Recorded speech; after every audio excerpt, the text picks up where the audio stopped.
Now to what could be major problems for the criminal case into Michael Jackson's death. NBC's Jeff Rossin is in Los Angeles this morning. Jeff, good morning to you.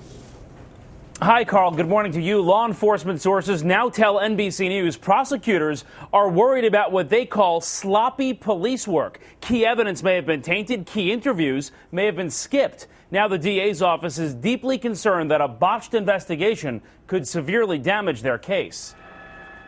Just 2 days after Michael Jackson's death, relatives were allowed inside his rented mansion. That's Michael's mom, Catherine, pulling in, and his sister, Latoya. They even brought in moving trucks to haul out his possessions. Problem is, the LAPD didn't secure the house as a crime scene. All Michael's belongings were out in the open. Prosecutors fear that has compromised the investigation. Robin Sachs is a former LA prosecutor. She says tainted evidence is a familiar problem in LA. Think O.J. Simpson.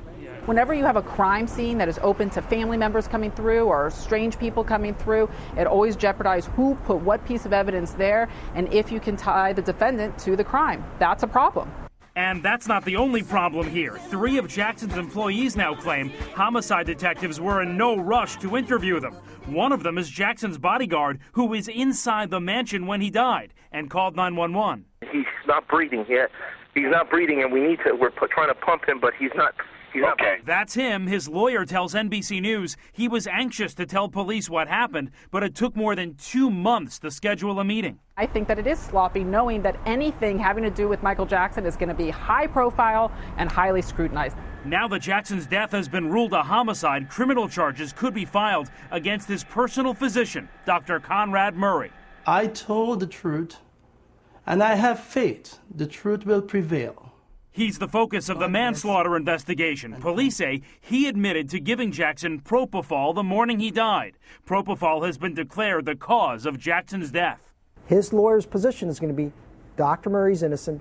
Even if he made a mistake with some treatment, it's certainly not criminal. Criminal cases against doctors are so difficult, police rarely pursue them.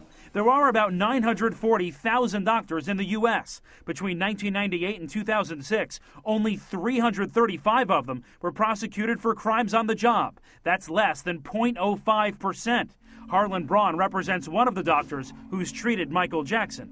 If you use the criminal system to discipline doctors, a lot of doctors are going to say, I don't want to even get near this prescription problem. I will not give patients the right amount of drugs because I'm afraid of getting prosecuted.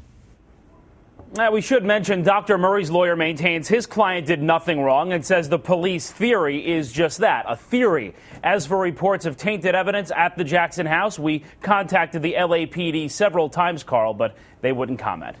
Jeff Rossin in Los Angeles. Jeff, thanks for that.